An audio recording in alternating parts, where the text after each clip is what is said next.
Alright, so right now I am plugged into the Dumble that I recently built. I know some people are still jumping on right now. I need to figure out... Forgive me, it's been a while since I have done a live stream, and so I had to reset everything up and figure it all out again.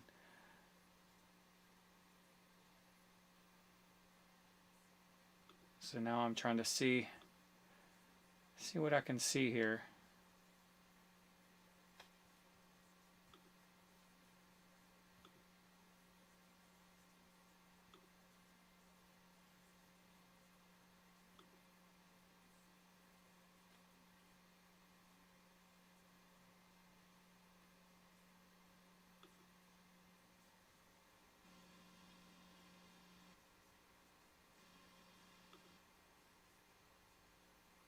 Alright, looks like we got 8 people on. That's awesome.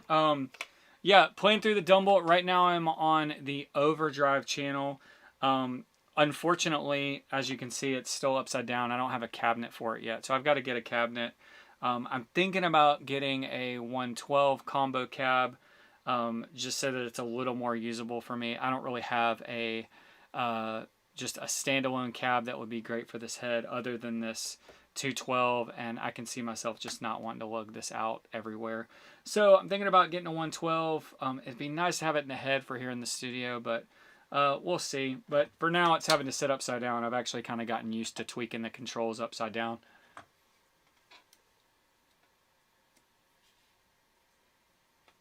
Great. I'm having to manage all my mics and everything here, so I'm just making sure you guys are hearing me all right.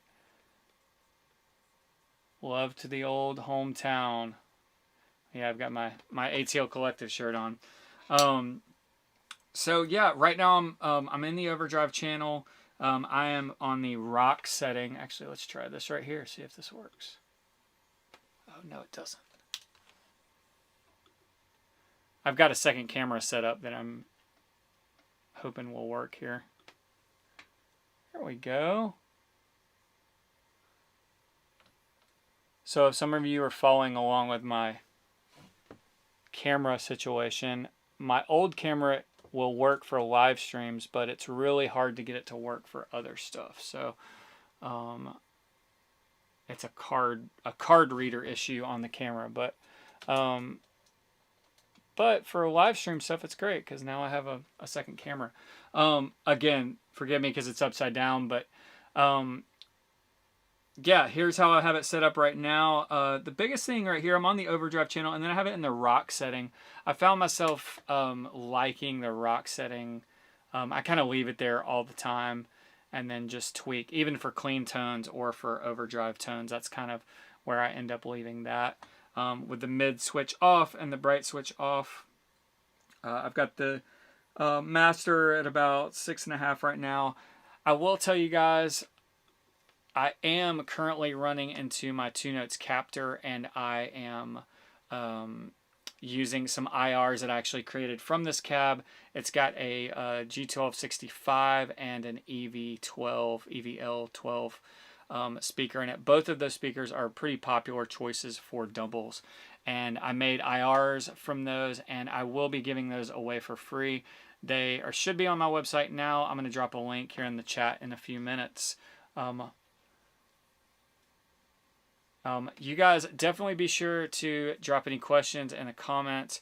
I want to, you know, just kind of play through the amp some more, answer some questions about it. There were lots of questions on the original video of, you know, kind of the building of this amp over the course of a year.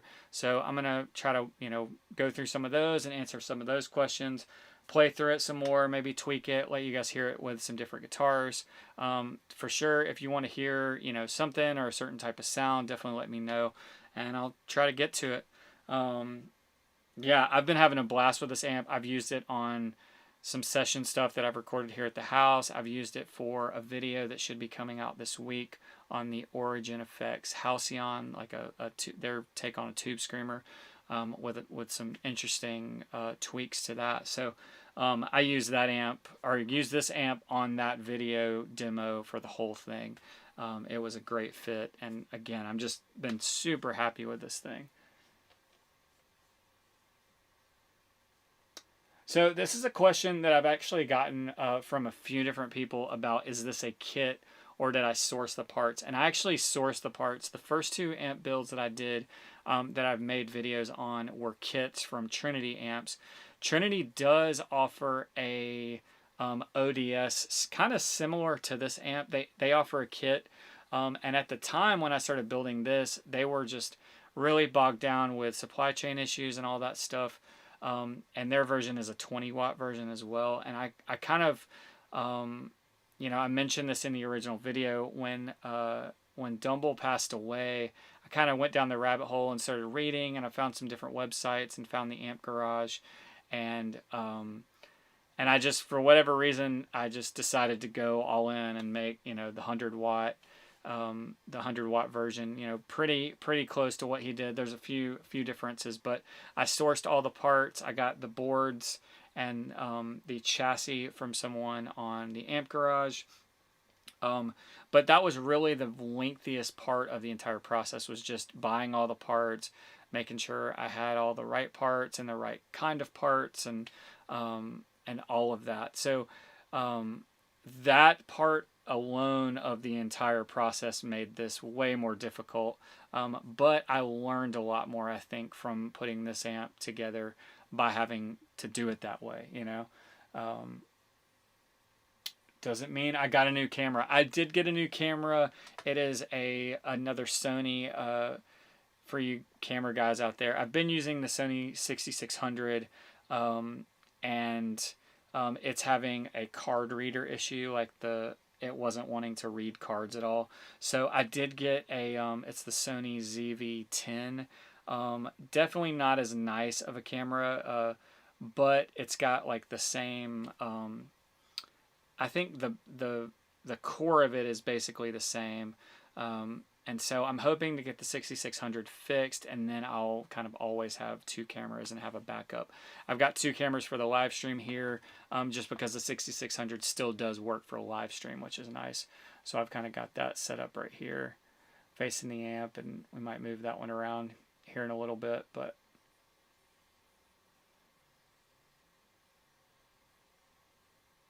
I'm just reading through some of the comments. Again, thank you guys for being here and checking it out. Definitely let me know if you want to hear anything specific on the amp. I'd love to hear it with a little chorus and delay clean tone. Unfortunately, I don't have my pedal board hooked up. And actually the reverb that you're hearing, I haven't mentioned this. There's a little bit of reverb on there right now.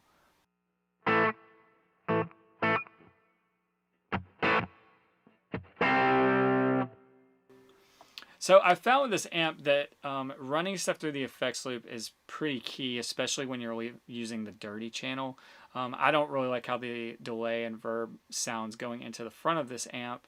And so right now I kind of have this weird setup where I'm running through Pro Tools and the IRs, and then I'm using a send from Pro Tools to run into the Red Panda Context reverb, which is an incredible sounding reverb, and I'll probably tweak that as we go. But right now I've got that hooked up, and then going into the front, I've just got a little pedal board down here that has a tuner. It's got my Lightspeed, and then it has another Origin Effects, the MEQ driver, which is kind of this mid-range boost that's super cool, that I've really been digging. I'll be doing a video on that one sometime soon. But oh, nice, thanks for the super chat. I think that might be my, or top chat, whatever they call them, I think that might be my first first one ever. So thank you guys. I was actually going to mention that on this live stream. If you guys want to leave a top chat or a super chat, again, I'm new at this. I don't even know what you call them, but I really appreciate that. Austin Harrison asked, I want to build one. Where do I go? Again, I mentioned this in the initial video, but the main resource for me was a forum called the Amp Garage, and it is full of just amp guru guys. I mean, like Andy Fuchs is on there, Taylor from Amplified Nation. There's a lot of other builders on there, smaller builders that you might recognize if you've looked at a lot of Dumble clones. So a lot of people on there who really, really know their stuff and are super helpful. I mean, all the resources on there are, you know, they're free. They're just there. And so major props to them, you know, all the guys who really post on that forum a ton and are super helpful, because without them, there's no way I could have built this. I mean, it's quite an undertaking.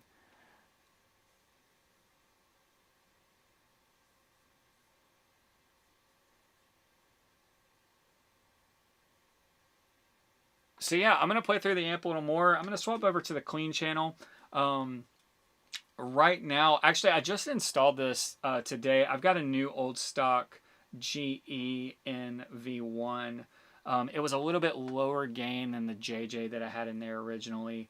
And I like both for certain things. This one's a little microphonic. I don't know if you guys can hear that or not, but it's a little microphonic, but it does kind of change the tone in a really cool way, so I left it in there. I could see myself maybe going back to the JJ at certain times, but let's see. So I'm on the clean channel now.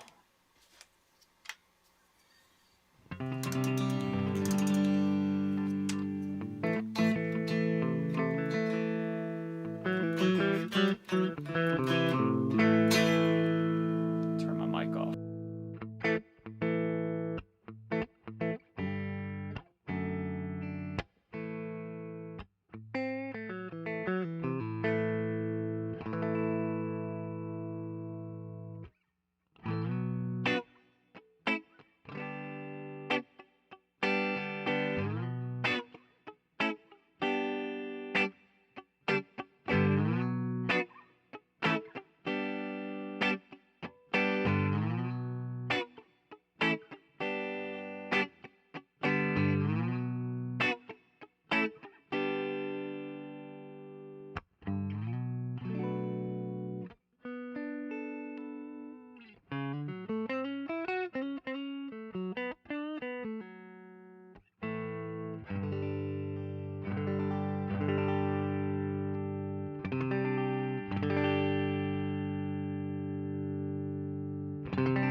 So I think one thing that's about this amp that surprised me, that I was kind of, honestly, I was a little hesitant, because a lot of the clips of Dumbles, especially the clean tones, they always sound a little sterile to me or something. I think I've always trusted that maybe they sound better in person and that it's just a recording thing, but they always they just sounded a little unforgiving to me, and that has not been my feeling with this amp in the Clean channel.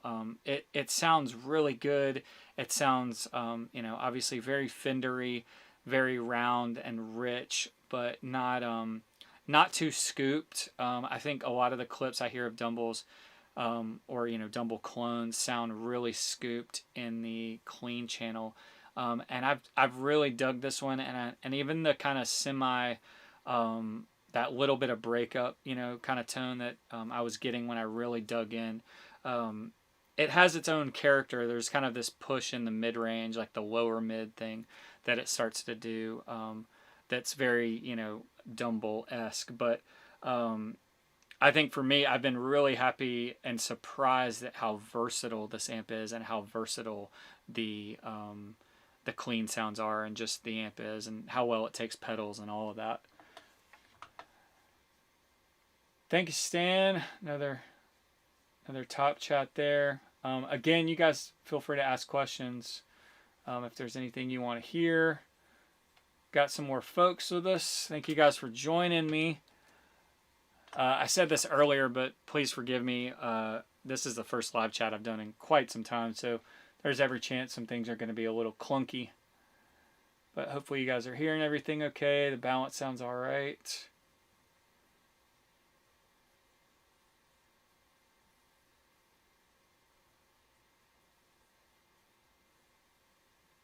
Might hop over to a Strat, and then I'll click on the Lightspeed, and you can kind of hear on this Clean channel, you know, once we start adding overdrive pedals, what that sounds like.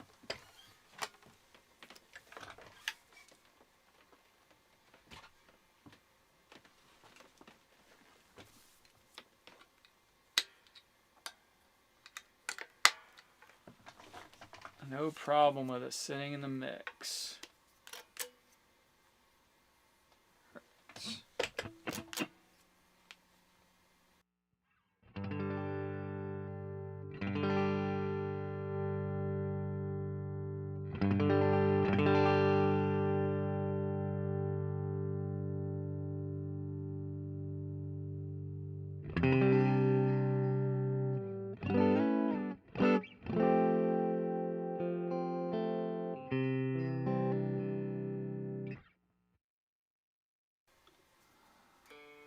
A little out of tune.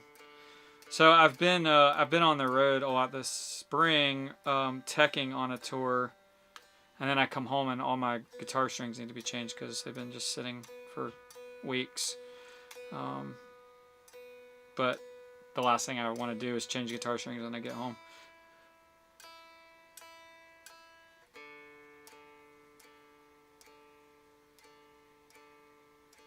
This is way off topic, but do you roll your own fingerboard edges? If so, what's your method? I actually don't. I am very much a beginner when it comes to anything like luthing wise. I'm about to start kind of getting into dressing frets a little more and all of that. Honestly, you know, out teching most of the time. For the people I'm working for, it's short tours. You know, everybody's gear kind of comes out maintained, and it's rare I really have to do any kind of major repair other than maybe soldering or you know, figuring out odds and ends. You know, but any kind of luthing type activity, I try to take it to somebody who's way better than me.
All right. Justin Zach asked, will I be touring with Crowder anytime soon? Not that I know of. I just did a weekend. I made a video on that. I did a weekend with them at the beginning of February. That was the last thing I did. Nothing on the books currently. I'll finish up. I'll basically be finishing up a couple of tours in April. Excuse me. I'll go from one tour right into another tour.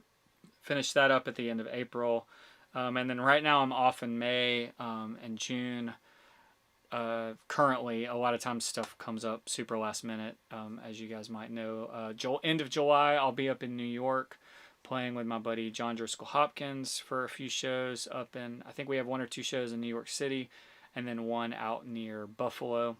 You know, especially in the last couple of years, it seems like everything comes up super last minute. So, you know, we'll see what happens, but that's kind of the part of being a for-hire musician. You kind of just have to trust that it's going to work out and that things come up. Because right now I don't really have much going on in May or June. I'm looking forward to kind of taking some of May off and making videos and whatnot, but, yeah, we'll see what comes up. Last time I was home for 10 days, I ended up having a lot of session stuff, like a lot of stuff to track here at the house, remote session work. So that's always nice when that stuff comes through too. All right, I think I'm going to swap over. Actually, you know what? I never played this with the Lightspeed on this clean channel. So let's hear that.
So yeah, that's with the Lightspeed. It kind of clicked it on and off there.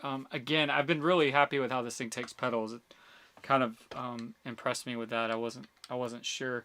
These things are, you know, they're so tweaked and so dialed in. I guess I just thought that maybe because of that, they just kind of really work best just plugging them in and not trying to use any pedals with them. But even the clean and the dirty channel have both sounded great with different boosts and overdrives and all that stuff.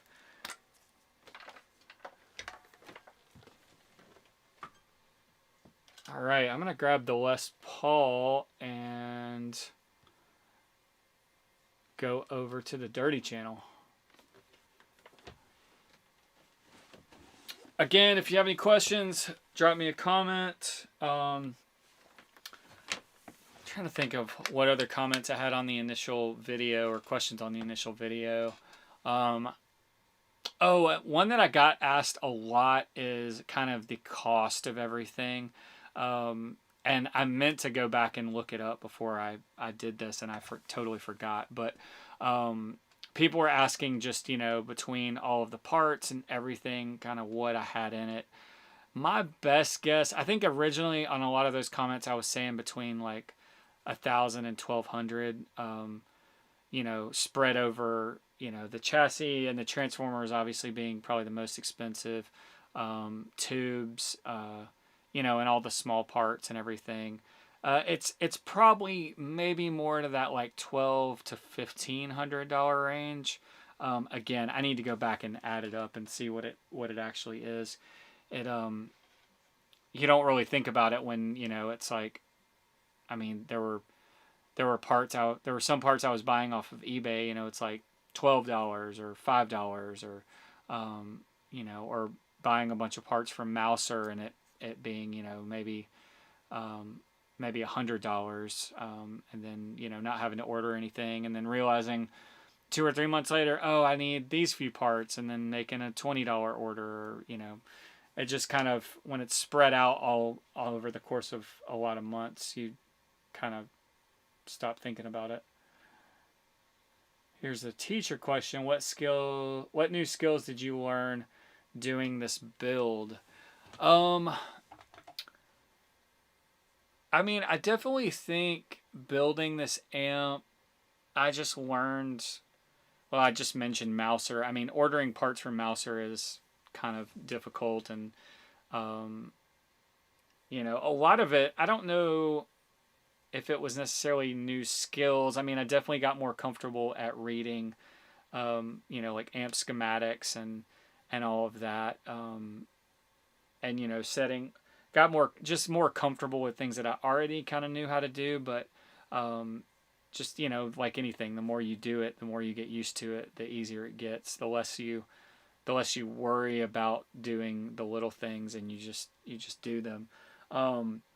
I think for me, it's just I learned a lot about, you know, kind of how amps work and the different parts of the circuit and how they affect different things.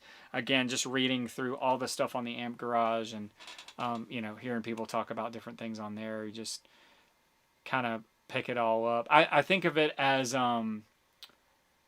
you know, like people talk about learning a new language, and it's that kind of immersion thing that people say is the best way to learn a language, or at least they used to. Where you just have to kind of be immersed in the language. You only use that language. You only listen to people talk in that language and all of that. And I feel like with the amp build, it's that way, where it's like I just read stuff and was reading all these threads, and I would read stuff, and then I wouldn't know what it meant, and I would keep reading. Or if I found something, it's like, well, what does that mean? I would go look that up, and then I'd have another question, and I'd go find the answer to that, and then another question, and it all just kind of builds on itself. So, you know, for me, I think, I definitely, you know, you feel very accomplished when you kind of can apply yourself over a long period of time like that, and you know, come out with something that you're really pleased with and sounds really good. Repetition is the mother of study. Yep.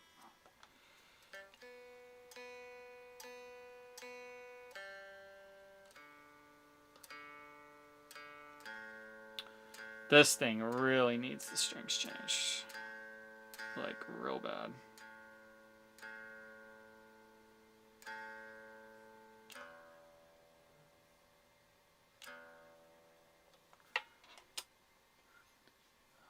Right. Let's see how many people we got. 17 watching. It was like 21 earlier. Thanks for stopping in, guys. Alright. Go over to the Overdrive channel. The Les Paul.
What strings do I use? I really like the Diodario NY XLs. They're a little more expensive, but they last longer.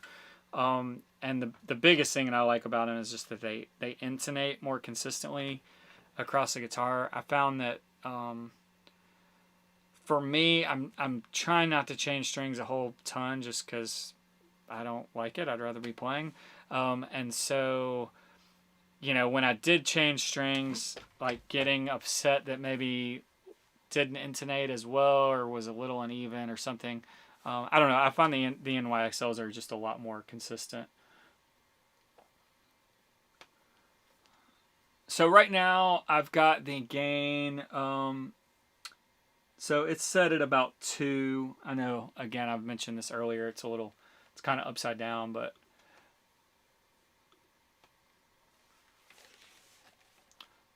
so you've got the drive, and then this is the volume for the overdrive channel. Now inside these, there is a trim pot that essentially acts as it's another gain control for that overdrive circuit. So you can control how much is being fed into that circuit. And so that almost kind of sets the, you know, like how clean it gets when it's down. Like if I turn that up, then, you know, this could be really, really dirty. And then you just get even more dirt. But I've kind of found a place where I like it. It's not too dirty right here. And I've still got plenty of gain as I turn that up.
Yeah, so I was flipping through. There's a mid switch on there, and then just kind of, you know, messing with the gain a little bit, tweaking the EQ.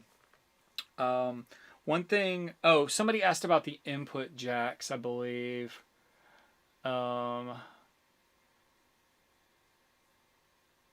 so basically we've got the normal channel, and then this is the FET input, which I haven't quite dialed in as much. It's basically, it was originally made for like piezo pickups, just lower output pickups to really boost, but it's its whole other kind of sound.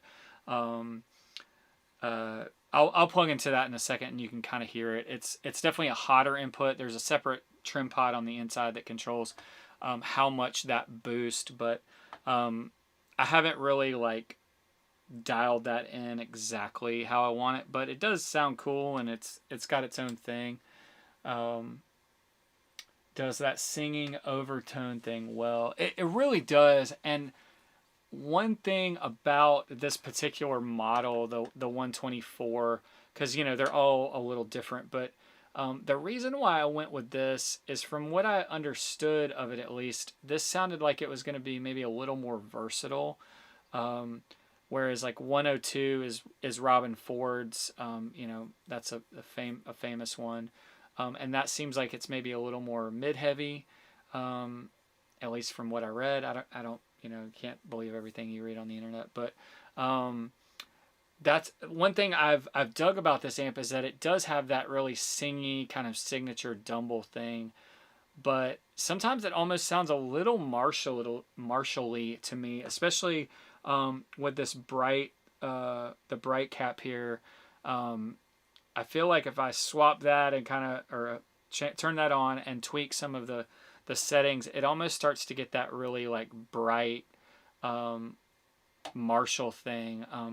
Part of the circuit on Marshalls is that they basically attenuate a lot of the bass out of the circuit real early on. And that allows them to push a lot of gain through and get kind of that signature sound. I by no means am an expert, so if anybody knows about it more than me, feel free to chime in on the chat. But from my understanding, that is definitely, you know, that's kind of part of the Marshall sound. And I feel like by swapping this bright cap in, it starts to push, you know, more high end through, and then you can attenuate the top end. You know, with the Presence, which is like in the power amp, that's like a late treble control, or even this treble control by turning it down. And you get these kind of Marshall type tones. They still have that singing kind of element of the Dumble thing, but again, I was really surprised by the versatility, and that it does a lot of different kinds of sounds. It's not just that blues rock, jazz fusion, singy Dumble thing. I mean, it does do that for sure, but there's also a lot of other tones in here, and I can understand why, you know, session guys love these amps, and why session players went to Dumble for amps, because this thing can get a lot of great sounds and is super versatile.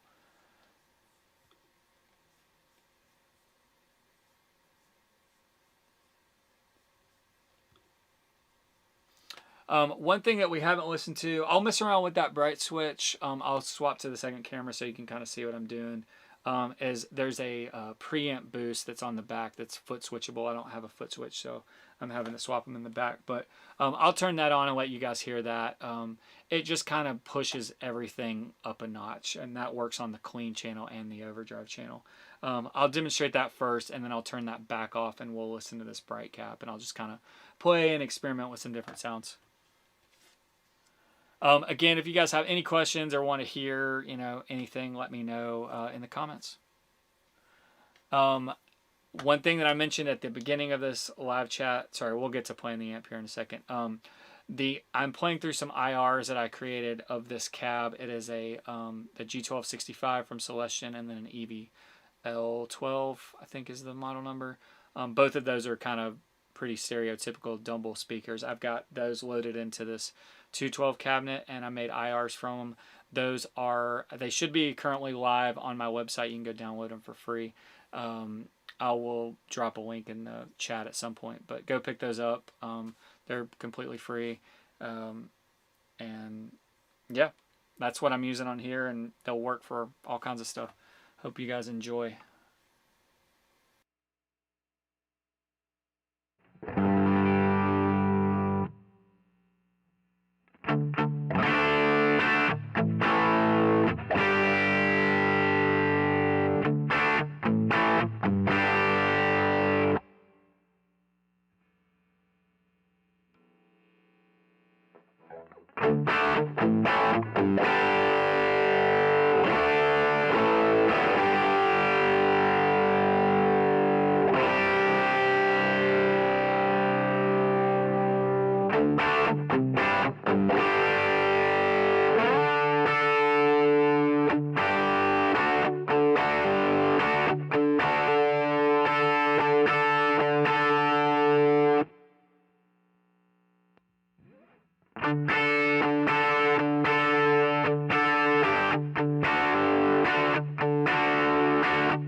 yeah, I was just playing through some of the different settings. If you saw me reach around the back here, I was turning on, it's on right now, the preamp. It's a Preamp Boost, PAB. Turning that on and off, the bright switch, the mid switch, just turning the gain up some, messing with the presence control, which is kind of the last brightness control in the amp. Just take off some top end. Ben said, I missed that, which IRs? So I am currently plugged into my 2 Notes captor, and I am running a couple of IRs that I created just for this live stream. Those should be available on my website. Currently, I'm going to double check that and make sure they went live. Yeah, they're all the way down at the bottom. You'll see like a thumbnail from the live stream. But yeah, free IRs. It's a couple of them from that I created from this cab with a Celestion G12-65 and an EVL-12, both of which are very much like kind of Dumble, stereotypical Dumble speakers. I used an SM7 and a kind of a not your typical guitar amp mic, or an electric mic is a KM184 from Neumann. Most of it is the SM7, but I blended in a little bit of that 184 for some top end clarity. I am going to copy that and drop that in the text thread or the chat here.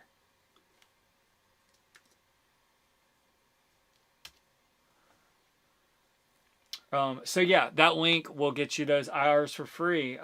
Somebody asked, it just keeps getting better. It's pretty versatile. It really is. If you guys haven't been here for the whole live stream, I've kind of talked about that earlier. I've been really impressed with this amp with how versatile it was. I thought that it might just kind of be, you hear so many Dumbles, they're doing that, you know, the singy, like blues rock, jazz fusion kind of thing, which is an amazing sound. But I've been super impressed with how versatile it is, the clean tones, how well it takes pedals. Yeah, it sounds incredible. And it works for a lot of different stuff.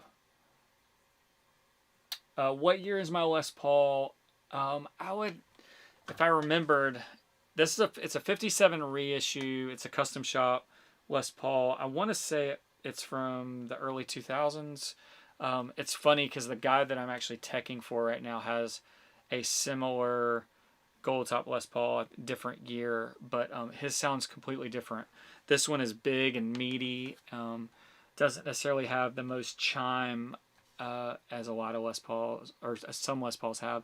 This one is definitely kind of mid-rangey, and it's great for like just big rock chords. But his, again, I mean, it's the same, should be the same guitar, you know, from the custom shop. His is way chimier, just a different sounding guitar. But that's why we like guitars, and we need a lot of them, right? They all sound different.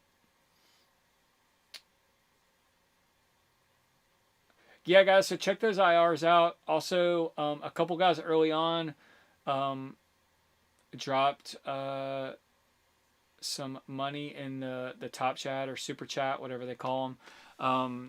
I typically don't say anything about that because I rarely do this, but if you guys do want to drop something in there, that would be greatly appreciated.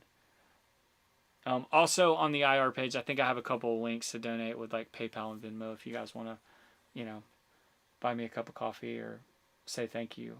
That would be amazing. Again, if you guys have any more questions, let me know. I'm probably going to hop off here in the next 10 or 15 minutes. Try to keep it around an hour. But yeah, if you have any questions about the amp, about the build process, or, you know, just any questions in general, let me know. Another thing that I mentioned earlier that not everybody might have caught is that I am currently using the Red Panda Context reverb. Great sounding reverb that is in a small package. It's stereo. It's got super washy reverb and like spring and plate and stuff. I've been using the plate for this live stream. hopefully it's not over the top. It's kind of hard for me to tell sometimes. I should have another video coming out here in the next day or two of the Origin Effects Halcyon, kind of a tube screamer type thing, their take on it. I will say, you know, I feel like everybody's videos are like, you know, something about another tube screamer, or this is not just another tube screamer. I mean, it sounds like a tube screamer. It is great. Just giving you guys a little preview on the next video, but it sounds great. But I think it's super cool that Origin Effects kind of pushed tube screamers and added something totally new and different with the Adapt circuit. I'll talk more about that in the video, but I really love, and I wish more companies were doing things like that, where they would take a tube screamer, they would take something that's a great sound that, you know, is super useful for stuff, but then also try to take it to a new level, take it to the next level. So, you know, props to Origin Effects for that. How many watts? It's 100 watts for 6L6s. I'm using the Tube Amp Doctor. What is it? The 6L6 GLB. I can't remember now. But yeah, I mean, in the room, it's pretty loud. It's not quite as loud as I expected. The one time that I actually played a real Dumble was up at Carter, and it was 100. I think it was 100 watt Dumble Overdrive Special, and I remember at the time just feeling like that thing was frighteningly loud. I feel like I could barely play it. This feels way more manageable. The master volume works really well. Again, I'm just super pleased with how just like easy to use and versatile this amp is. It really surprised me. Are the pickups stock in the gold top? They're pretty articulate for humbuckers. They are stock. They're burst buckers. It's funny you say that they're articulate. I do feel like they are articulate, but they feel a lot darker than a lot of kind of PAF clones that I've played.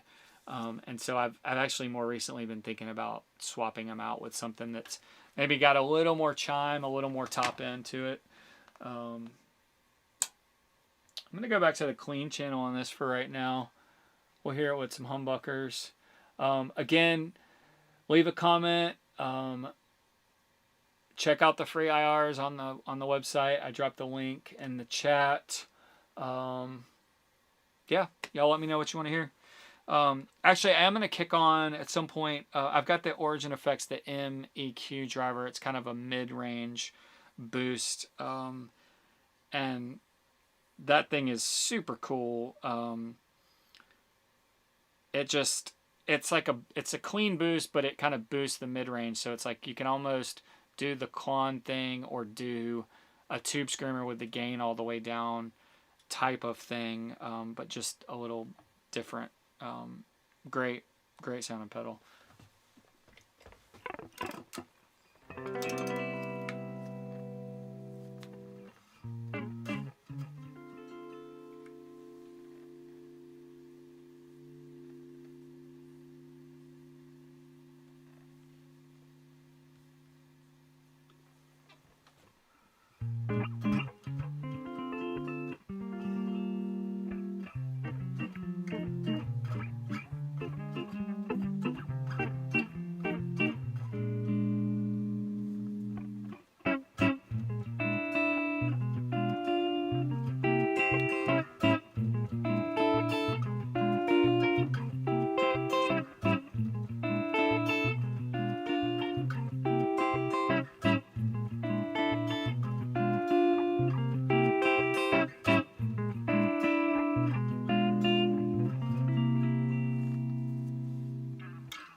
Oh, sorry guys, I left my mic on during that.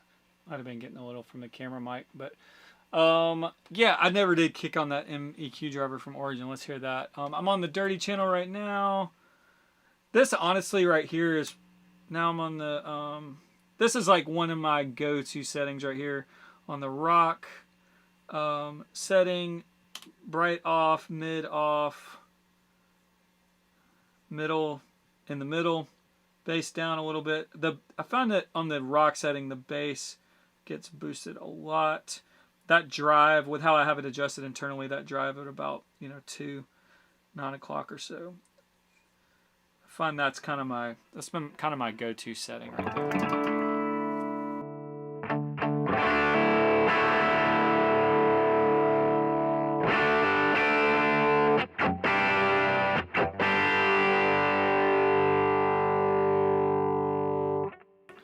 Then hit that Origin Effects MEQ driver.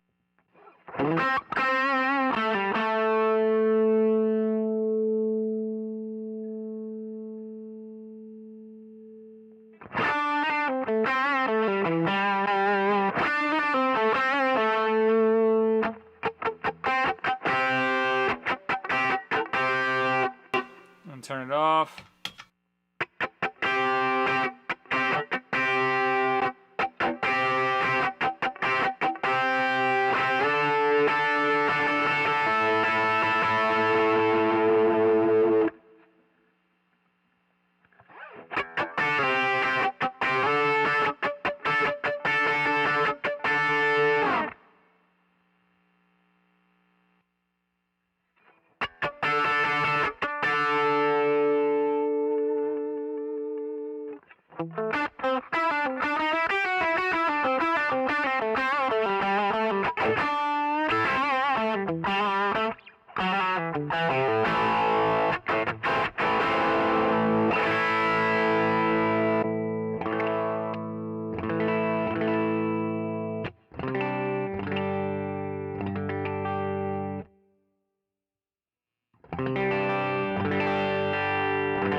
So yeah, there you can hear, like, I think somebody was asking about the FET input or asking about the other inputs.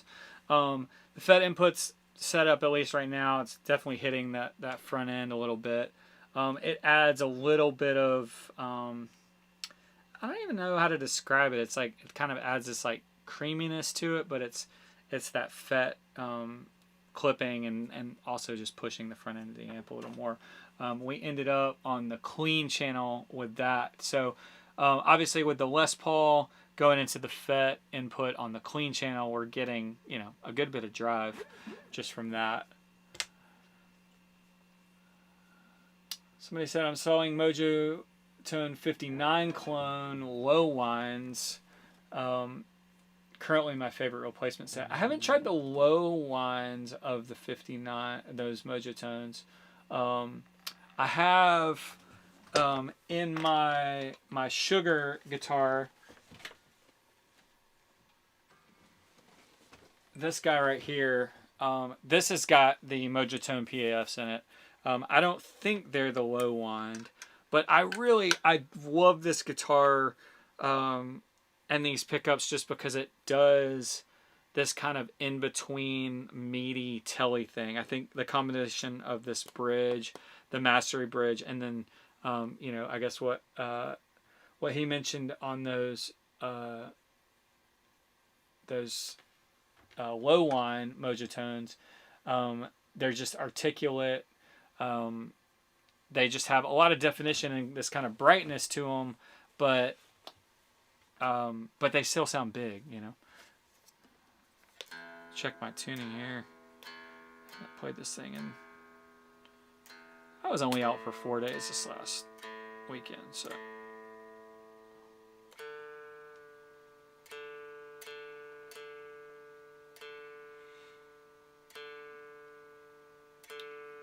Again, if you guys have any questions, definitely feel free to ask anything about the amp, anything just in general, or if you want to hear a certain kind of sound on the amp. I will say, I think one of my least favorite things to do on YouTube is just play guitar by myself. It's like not knowing what to play or whatever. It's terrifying.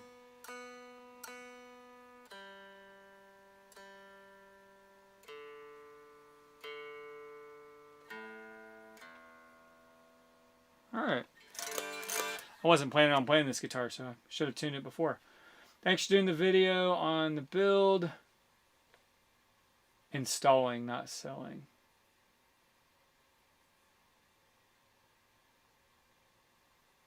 Oh. Thanks for doing the video on your build and showing this off tonight. I'm inspired to do one also. I've seen a lot of people who are like, oh man, I want to build one now, which I think is awesome.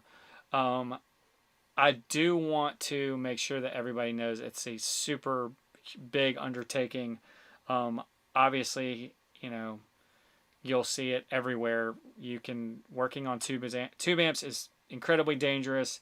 You know, there's a lot of voltage in a live amp, and so, you know, knowing all the safety and all that stuff is a must for sure. I always encourage people to build, you know, something smaller like a Tweed Deluxe or even a Champ or a Princeton. You know, the Tweed stuff is definitely a lot simpler and a good way to get your feet wet and then go up from there. I felt like it was a big jump for me. I went from the Tweed to the Marshall, and the Marshall to this was a very big jump. And I think, you know, I think in order for that to be successful, you definitely have to be very patient. You have to be, like, I think it takes a certain kind of, not to, you know, toot my own horn, but I think it takes a certain kind of, certain type of person or a certain type of, you know, way of thinking to like take on something like that and for it to be successful. It's a lot of work, and there's a lot of details to keep up with. Yeah, starting with a couple of overdrive pedals. Actually, that is typically what I tell people to do. If they haven't done anything, start with pedals. I actually think in some ways when you go to it, if you've been doing pedals and then you go build an amp, that the amp will actually seem easier because it's larger. All the parts are a lot bigger. The wiring is a lot, less. It's spread out a little more. It's not in a small case. I've found when I started working on amps and building amps, I felt like in a lot of ways it was easier because of the size. Did it right building it over a long period of time. Yeah, I think in some ways that was good. In some ways, whenever I came back to it after a few months off, I had to kind of revisit it in my brain, and remember where I was and figure it all out again. But again, it helped me remember everything. It helped me learn. It helped me kind of internalize a lot of that stuff a lot more. Yeah, let's hear this guitar. Where are we at here? We're on the clean channel. This is kind of my starting point setting right here.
Yeah, loving the clean tone, incredibly articulate. Yeah, it is. And I said this earlier. I think I was afraid, just from a lot of the clips that I've heard of Dumbles, a lot of times the clean tones, I don't know if it's the recordings of them or the specific amps, they sound a little sterile. They almost sound too clean. Like I never use like a super, super clean tone.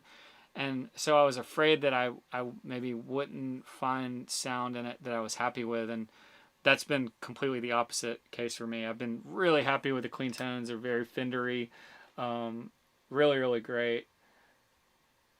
Joke's on you, I downloaded a Dumble preset into my Helix in 1 minute. That's amazing. Just kidding, sounds great. I mean, that's another whole big conversation. Modeling has gotten so good. Why am I hoarding amps? I have more amps now than I've ever had. And fewer places to play them, unfortunately.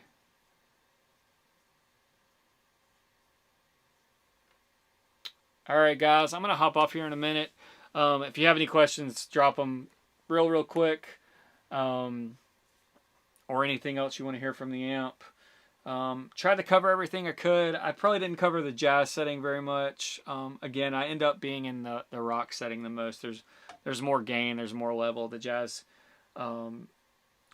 setting is, I end up just wanting to turn up everything all the time a lot more, which kind of puts me where I get with the rock setting.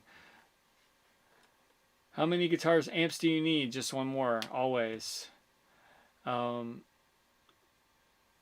Well, again, if you haven't seen it, actually, I'll drop that link again here. If you weren't around when I mentioned it, go check out the IRs that I've been using for this live stream. Are free on my website right now. It is a Celestion G12-65 mic'd up with a Shure SM7 and a Neumann 184, KM184, and then those same mics on an EVL-12. It's one of the newer ones, not the older ones, but and that's in this 212 cabinet, and it's what you've been hearing this whole feed. Plan for a cabinet head shell. Yeah, I'm leaning towards a 112 cabinet now. Just because I think if it's in a 112, I'll actually use it out live more. The only real cab I have that would be good for this this style amp is this 212, this Carry Right Tribute cab, which sounds amazing, but I don't have a case for it. It's just a lot to drag out all the time, so I'm thinking I might get it in a 112 to start out with. Ideally, I like having a head and a combo cab, which is how that's what I have with my matchless. Is that the free gift? I was late. Yes, it is. Free IRs for you guys. It's just a couple. They're in 96, 48, and 44, 500 milliseconds. I think most, I know all the Line 6 stuff will just make it what it needs to be. Most things are really flexible. Yep, link is in the chat there to go grab those for free.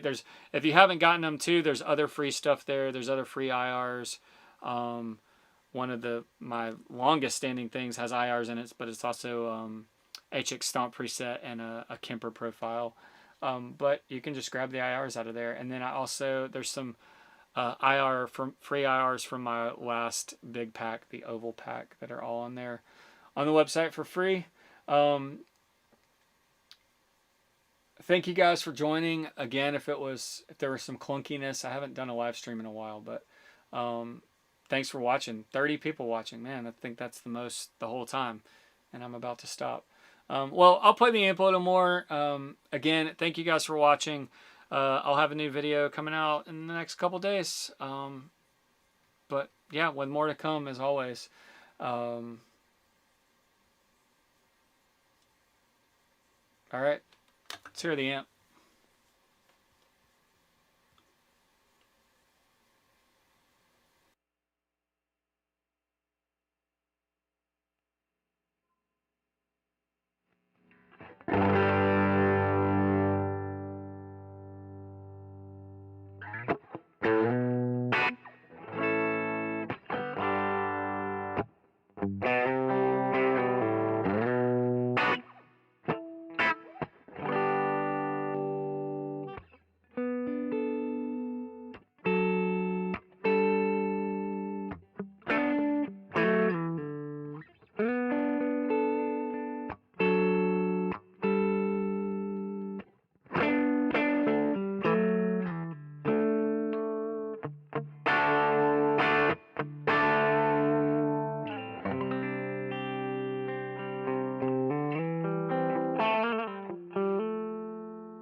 All right, guys, that's it. Again, thank you so much. I'll see you next time. Maybe I'll start doing these more. I'm gonna be home at least right now, more in the summer, more in May. Starting in May, I'm gone almost all of April, so probably not very many videos in April, but May I'll be back hitting it hard. So I'll see you guys around then, and maybe we'll do this again. I enjoyed it. Thank you, guys.